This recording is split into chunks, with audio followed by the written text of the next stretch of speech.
$1.2 million की annual salary यानी 30 करोड़ रुपए मिल रहे हैं सिर्फ इस लाइट हाउस को गार्ड करने के। क्या आप में हिम्मत है ये जॉब करने की? आपका कोई बॉस नहीं होगा जो नज़र रखेगा आप पे जब आप यहाँ काम कर रहे होंगे। जब दिल करे आप आराम से सो सकते हो, आराम से उठो, पियो, इंजॉय करो, फिशिंग करो। आपका सिर्फ ये है कि लाइट हाउस के ऊपर वाली लाइट सही से काम करती रहे, बस यही काम। 30 करोड़ रुपए मिलेंगे एक लाइट देखने के कि वो सही से काम कर रही है।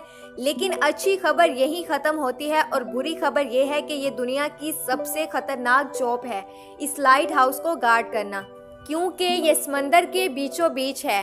इसलिए अगर आप ये जॉब करने के बारे में सोच रहे हैं तो पहले ये बात सुन लें कि यहाँ आपसे कोई भी बात नहीं करेगा, हर तरफ लोनलीनेस होगी।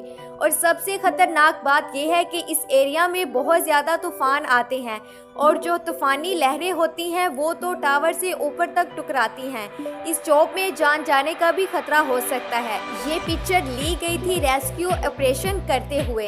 यहाँ पर साफ देखा जा सकता है कि लाइट हाउस का कीपर किस तरह तूफान से घिरा हुआ है।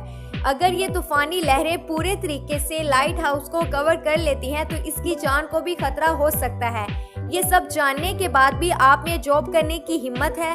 वैसे इस अजीबोगरीब जॉब को देखने के बाद आपके जहन में भी ये सवाल आ रहा होगा कि इस लाइट हाउस को बनाया ही क्यों गया होगा और ये बात क्यों जरूरी है कि लाइट हाउस की लाइट हमेशा जलती रहनी चाहिए। इस चीज के लिए देखना पड़ेगा कि लाइट हाउस की शुरुआत कैसे हुई। तो ये बात एंशिएंट ज़माने की है, जब सफ़र करने के लिए ना तो रोड हुआ करते थे और ना गाड़ियाँ। तो लंबा सफ़र करने के लिए सबसे बेस्ट तरीका था पानी का। एक बंदा था जिसका नाम था कैप्टन मार्सियस। ये बड़ा ज़बरदस्त सैलर था और अपने खतरनाक समुद्री सफ़र के बारे में जाना जाता था। इसके साथ एक इंसिडेंट होने वाला था। शिप्स तो पहले ज़माने में लकड़ियों की होती थी। तो एक रात कैप्टन पानी में बहुत अंधेरे वाली जगह से गुजर रहे थे। पानी के नीचे बड़े बड़े पत्थरों से इनकी शिप टकरा गई और इसमें सुराख हो गया और वो उल्ट गई। इस वजह से इनको बहुत ज़्यादा नुकसान होता है। इस वाक़े के बाद कैप्टन मार्सियस ने सोचा कि इस प्रॉब्लम का कोई ना कोई तो सलूशन ज़रूर होगा जो इनको इस किस्म के खतरात से बचा सके। जब पुराने ज़माने में सेलर इस समंदर में सफ़र करते थे तो इनको कुछ भी पता नहीं होता था कि अगली ज़मीन कितनी दूर है और इवन इसका रास्ता किधर से है। कभी कभी गूगल मैप पर भी टर्न को स्क्रीन पर देखने के बावजूद भी गलत मोड़ लेते हैं। तो फिर ये पुराने लोग क्या ही करते होंगे। तो इन सेलर को सूरज पर रिलाई करना पड़ता था, सितारों पर रिलाई करना पड़ता था, लेकिन इनको बहुत ज़्यादा मुसीबतों का सामना करना पड़ता था। जैसे कि कैप्टन एलएस को मुसीबत आई थी। पुराने ज़माने में कैप्टन एलएस अपने ग्रू के साथ इस समंदर को क्रॉस कर रहे थे। तो रात को एकदम से बादल आ जाते हैं जिसकी वजह से सितारे छुप जाते हैं, जिनको देखकर ये रास्ते का पता लगा रहे थे। और फिर समंदर के इस हिस्से में बहुत तेज तूफान आता है तो ये लोग रास्ता भटक जाते हैं और जब सुबह होती है तो ये लोग ओपन ओशन में लॉस्ट हो चुके थे।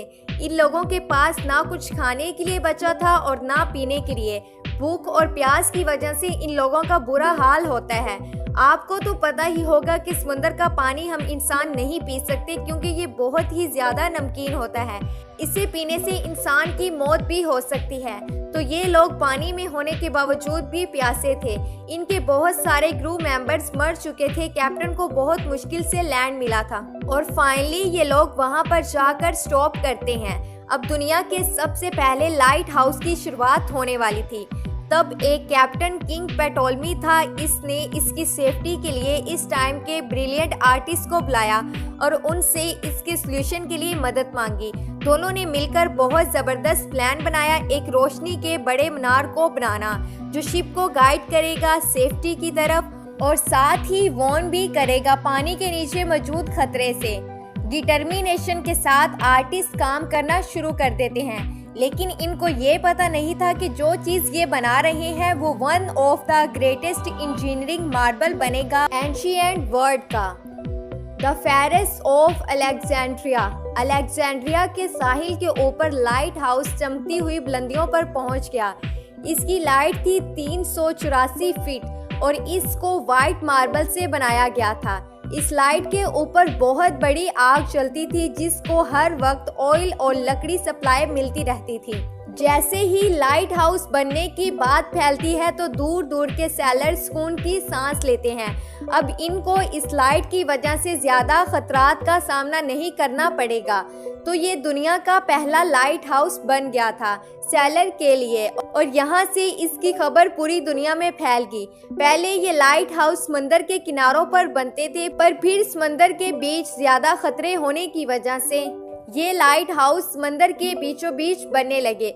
शुरू में इस लाइट हाउस पर आग चलती थी, लेकिन ये कोई आइडियल सिचुएशन नहीं थी कि ऑयल और लकड़ी को हर वक्त इस्तेमाल करते रहना। लेकिन जब इलेक्ट्रिसिटी प्रोड्यूस हुई और लाइट बल्ब की इन्वेंशन हुई तो लाइट हाउस भी इलेक्ट्रिक बल्ब पर शिफ्ट होना शुरू हो गए थे, क्योंकि इनकी लाइट ज़्यादा होती थी। और वीडियो के शुरू में हमने आपको बताया था कि इस जॉब को करने के लिए आपको 30 करोड़ रुपए मिलेंगे। तो क्या आप इस जॉब को करने के लिए तैयार हैं? हमें कमेंट सेक्शन में लाजमी बताएं। तो हमारी आज की वीडियो का सफ़र यहीं पर ख़त्म होता है। वीडियो अच्छी लगी है तो हमारे चैनल को लाजमी सब्सक्राइब करें और साथ में दिए गए बेल आइकन को भी प्रेस करें ताकि हमारी हर आने वाली वीडियो की न्यू नोटिफिकेशन सबसे पहले आप तक पहुंच सकें। अपना और अपने प्यारों का ख्याल रखिए। फिर मुलाकात होगी नेक्स्ट वीडियो में, तब तक के लिए अल्लाह हाफिज़।